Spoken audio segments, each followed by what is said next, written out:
Assalamualaikum warahmatullahi wabarakatuh. Bismillahirrahmanirrahim. Kembali lagi di channel Pena Mahabbah. Pada kali ini kita akan mengisahkan kisah malaikat Jibril dan Mikail yang menangis ketika Allah melaknat iblis. Iblis merupakan musuh bagi umat manusia sepanjang hidupnya. Iblis sudah bersumpah pada Allah bahwa ia akan berusaha untuk menyesatkan anak cucu Adam yang jauh dari Allah agar mereka mau menjadi pengikutnya dan menjadi orang-orang yang tersesat. Untuk itu, marilah kita lebih mendekatkan diri kepada Allah Subhanahu wa taala agar kita tidak terhasut oleh tipu daya iblis. Tapi, tahukah Anda bahwa jauh sebelum Nabi Adam diciptakan, iblis adalah merupakan makhluk yang paling mulia di sisi Allah dan merupakan salah satu makhluk yang paling dihormati oleh para malaikat. Kasih sayang Allah terbesar kepada iblis adalah bahwa yang pertama, dia telah mendapatkan taufik untuk menyembah Allah Subhanahu wa taala. Yang kedua, karena ibadahnya yang banyak, dia dimasukkan ke dalam kumpulan para malaikat. Dan sebaik-baik pertolongan Allah kepadanya adalah ia menjadi teman pendamping para malaikat, sehingga dapat memahami keindahan, kesucian dan kebersihan mereka. Saking mulianya iblis pada masa itu, dalam sebuah kitab karangan Imam Al-Ghazali menyebutkan bahwa iblis itu sesungguhnya namanya disebut sebagai Al-Abid ataupun ahli ibadah pada langit yang pertama. Lalu pada langit yang kedua disebut Az-Zahid. Kemudian pada langit yang ketiga namanya disebut Al-Arif. Dan pada langit yang keempat namanya adalah Al-Wali. Pada langit kelima disebut Al-Attaqi. Pada langit keenam namanya disebut Al-Kazin. Dan pada langit ketujuh namanya disebut Azazil. Manakala dalam Lauh Mahfuz namanya ialah iblis. Dikisahkan iblis dulunya adalah ahli ibadah yang tidak pernah membangkang dan mengeluh terhadap perintah-perintah Allah. Ia pernah bersujud kepada Allah selama 1000 tahun lamanya, dan ia sangat giat dalam beribadah. Bahkan iblis pernah menjadi Sayyidul Malaikat ataupun penghulu atau pemimpin para malaikat, dan Khazinul Jannah ataupun yang biasa kita sebutkan bendahara surga. Namun lama-kelamaan iblis menjadi sombong dan angkuh.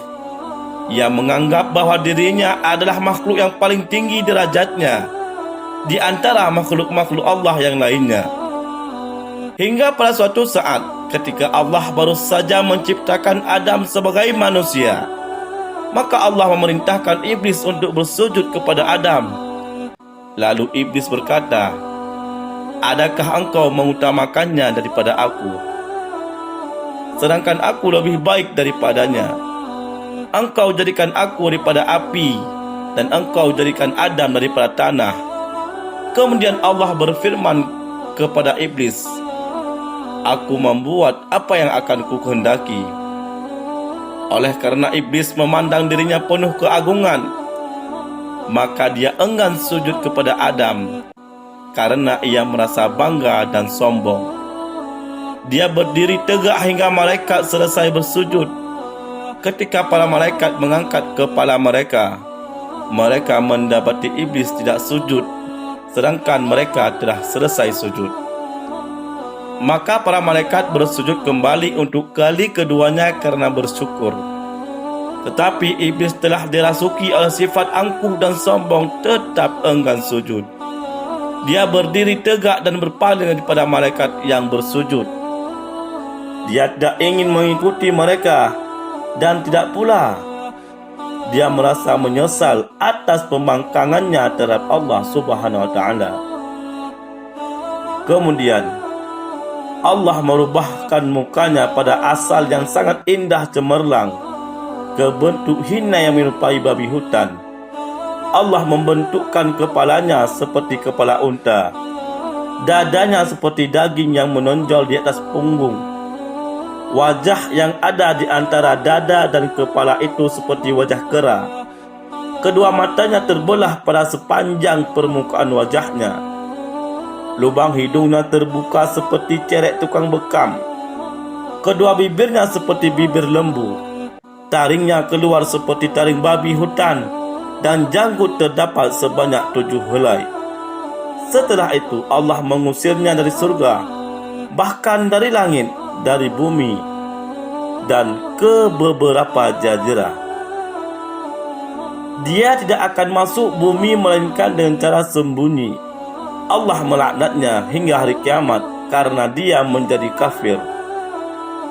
Meski iblis sebelumnya sangat indah cemerlang rupanya, mempunyai sayap 4, banyak ilmu, banyak ibadah, serta kebanggaan para malaikat dan pemukanya. Ketika Allah membalas tipu daya iblis, maka menangislah malaikat Jibril dan Mikail. Lalu Allah berfirman kepada malaikat, "Apakah yang membuat kamu menangis?" Lalu mereka menjawab, "Ya Allah, kami tidaklah aman dari tipu dayamu." Kemudian Allah berfirman kepada malaikat, "Begitulah aku.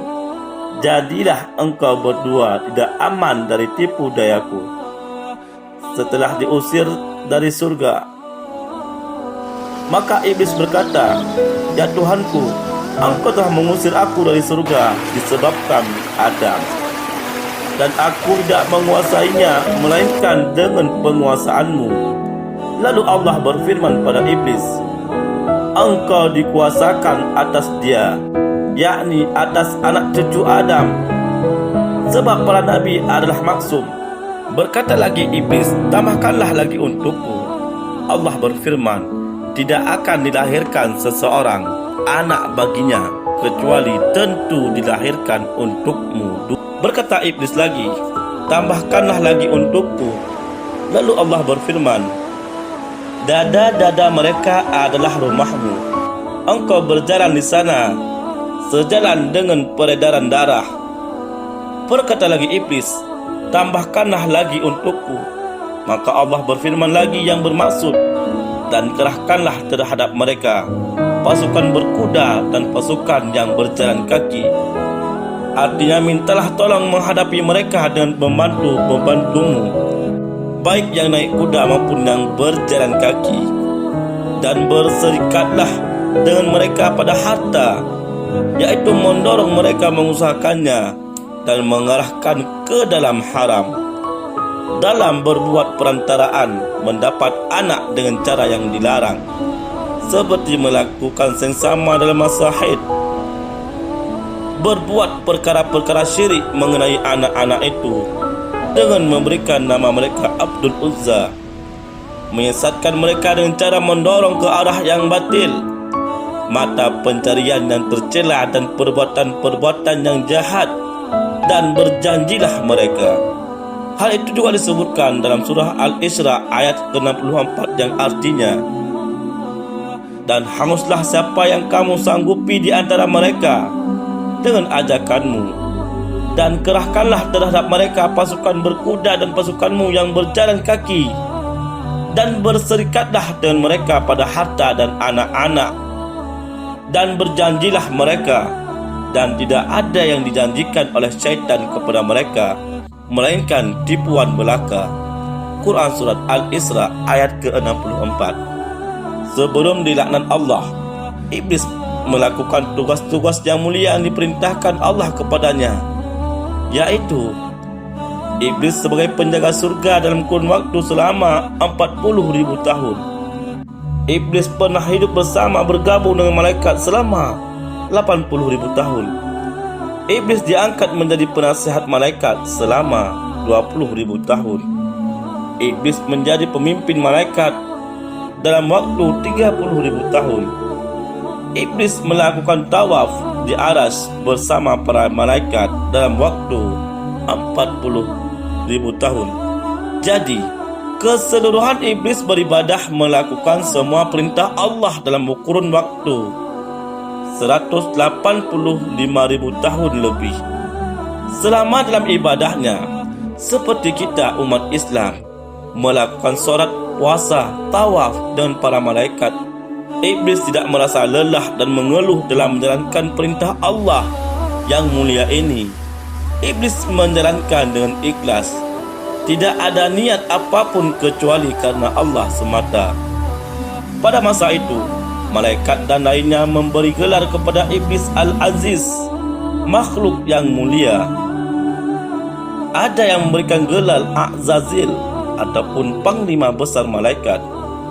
Menurut kitab tafsir Munir dan Sawi, iblis beribadah kepada Allah dalam masa 80.000 tahun. Tawaf di Baitul Ma'mur selama 40.000 tahun. Oleh karenanya, di langit pertama sampai ke-7, iblis begitu dihormati oleh para malaikat.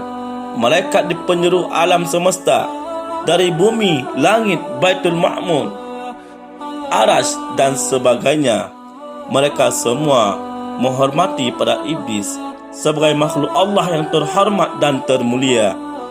Sehingga bila iblis lewat di depan para malaikat, maka malaikat menghormati pada iblis bagaikan penghormatan prajurit kepada komandannya, pengawal istana pada rajanya, sehingga terhormatlah nama iblis di penjuru alam semesta.